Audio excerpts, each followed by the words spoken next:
નમસ્કાર દર્શક મિત્રો, આપ જોઈ રહ્યા છો ગુજરાત પ્લસ ન્યૂઝ। વાગરા જ્વેલર્સની દુકાનમાં થયેલ લૂંટમાં પોલીસે ગણતરીના કલાકોમાં લૂંટારોને દબોચી લીધો। ગુનેગારને ઝડપી પાડવા વાગરા પોલીસે રાત દિવસ એક કરી નાખ્યા। વાગરા પોલીસને સોનાની લૂંટમાં મોટી સફળતા મળી। પોલીસે રોજા ટંકારિયાથી એક ઇસમને ઝડપી લીધો। આરોપી 10 લાખ રૂપિયા સત્તામાં અને ઓનલાઈન ગેમિંગમાં હારી જતા લૂંટનો પ્લાન રચ્યો। વાગરાના બજારમાંથી ગત સોમવારના રોજ બપોરના સમયે સોનાની લૂંટનો બનાવ બનતા લૂંટ ચલાવનાર ઇસમોની શોધમાં પોલીસે રાત દિવસ એક કરી નાખ્યા હતા। જોકે સમયસર કરેલ મહેનત વાગરા પોલીસને ફળી હતી। પોલીસે વાગરા નજીકના એક ગામમાંથી ગણતરીના કલાકોમાં જ એક ઇસમને ઝડપી પાડવામાં મોટી સફળતા હાથ લાગી હતી। પોલીસે કરેલ કામગીરીની ચારેકોરથી પ્રશંસાઓ થઈ રહી છે।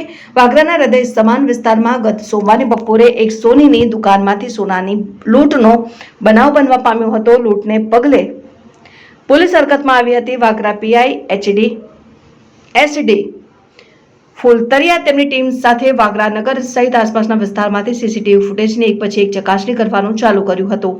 પોલીસે સોનું લૂંટી ફરાર થનાર લૂંટારૂ કઈ દિશામાં ભાગ્યું છે એ તરફના કેમેરા ચકાસી ગુનેગારને ઝડપી પાડવા કમર કસી હતી। હ્યુમન ઇન્ટેલિજન્સ અને ટેકનિકલ સર્વેલન્સના આધારે કરેલ કામગીરીને કારણે પોલીસને ગુનો ઉકેલવામાં સરળતા રહી હતી। પોલીસે આમોદ તાલુકાના રોજા ટંકારિયા ગામના રાકેશ જસુભાઈ પ્રજાપતિ ઉંમર વર્ષ 30ને શંકાના આધારે ઝડપી પાડ્યો હતો। વાગરા પોલીસે રાકેશની સઘન પૂછપરછ કરતા તે ભાંગી પડ્યો હતો અને તેણે વાગરા સોનીની દુકાનમાં લૂંટ કરી હોવાની કબૂલાત કરી લીધી હતી અને જણાવ્યું હતું કે તે પોતે ઓનલાઈન ગેમિંગ અને સટ્ટાના રવાડે ચડી જતા 10 લાખ ગુમાવવાનો વારો આવ્યો હતો, જેને પગલે ગુમાવેલ પૈસા રિકવર કરવા વાગરા બજારમાં આવેલ ઓમ જ્વેલર્સ નામની સોનીની દુકાનને નિશાન બનાવી હતી। સોનીની દુકાનમાંથી લૂંટ ચલાવી લીધેલા તમામ દાગીના, જેની કિંમત રૂપિયા 3.65 લાખ અને મોટરસાયકલ અને મોબાઈલ મળી કુલ 4.35 લાખનો મુદ્દામાલ પોલીસે કબજે કરી આગળની વધુ તપાસ હાથ ધરી છે।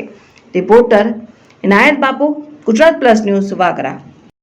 તારીખ 19/5/2025ના રોજ વાગરા ટાઉનમાં એક લૂંટનો બનાવ બનેલો હતો, જેમાં ઓમ જ્વેલર્સની જે સોનીની દુકાન છે તેમાં એક ઈસમે આજે ફરિયાદી છે તેમના મોઢા ઉપર મરચાં તથા મીઠાની પાવડરની ભૂકી નાખી અને એમની દુકાનમાંથી સોનાની 5 ચેન, એક સેટ એમ મળી લગભગ 3,65,000ના મત્તાની લૂંટ કરી અને મોટરસાઇકલ પર ભાગી ગયેલો હતો।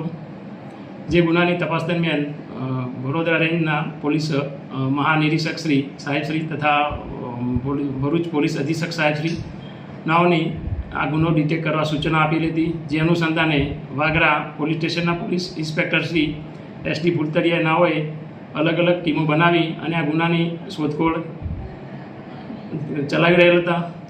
જે દરમિયાન તેઓને હ્યુમન ઇન્ટેલિજન્સ તથા ટેકનિકલ સર્વેલન્સના આધારે એવી માહિતી મળેલ કે રોજા ટંકારિયા ગામનો એક ઈસમ રાકેશ જસુભાઈ પ્રજાપતિ નાઓએ આ લૂંટ કરેલી છે।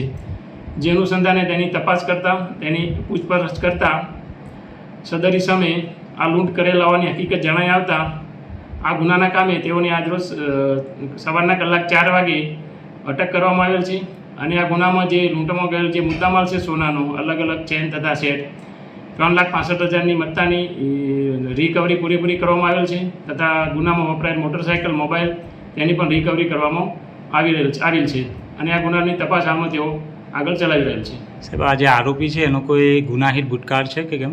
ના, હાલમાં તો આરોપીનો કોઈ ગુનાહિત ભૂતકાળ જણાઈ આવેલ નથી।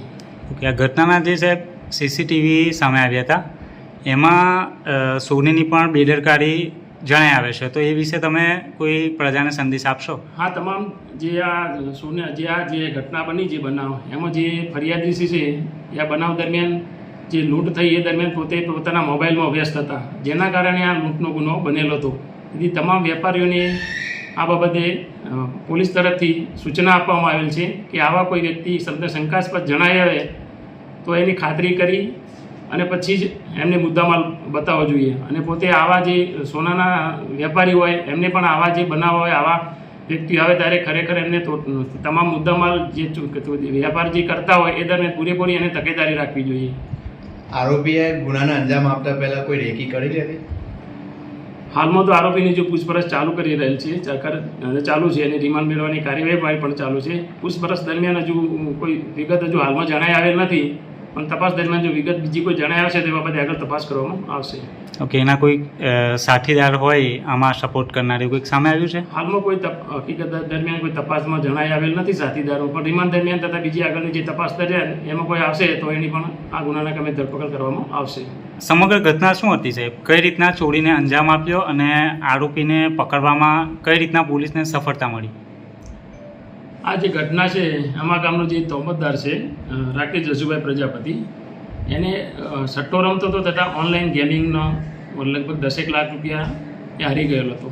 જેથી એના મનમાં વિચાર આવ્યો કે આવી ચોરી કે લૂંટ કરવું જેનાથી મારી રકમ ભરપાઈ થઈ શકે, જેથી એને સોનીની દુકાનમાં લૂંટ કરવાનો પ્લાન કરેલો હતો.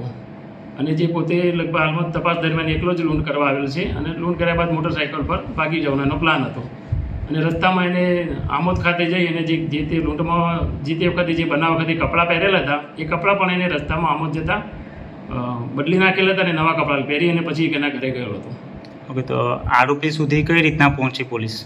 પોલીસને હ્યુમન ઇન્ટેલિજન્સ તથા થોડી ટેકનિકલ સર્વેલન્સના આધારે આમ આ આરોપી વિશે થોડી પોલીસને માહિતી મળેલ કે રોજા ટંકારિયા ગામમાં આ ચહેરાવાળો આ ટાઈપનો એક વ્યક્તિ છે અને એનું મોટરસાઇકલ પણ આ ટાઈપનું છે. અને મોટરસાઇકલમાં પણ એને બેગ પણ બદલી નાખેલી હતી. પહેલાં એની પાસે આવી બેગ સાઈડમાં લગાવેલી હતી, એ પણ એક માહિતી મળેલી હતી. તથા એને સટ્ટામાં પૈસા હારી ગયેલો હતો એ પણ માહિતી પોલીસને મળેલી હતી. એટલે ગામમાં જઈને તપાસ કરતાં એના વિશે પૂછપરછ કરતાં માહિતી મળેલી હતી, જે આધારે ગુનો ડિટેક્ટ કરવામાં આવેલો હતો. ઓકે.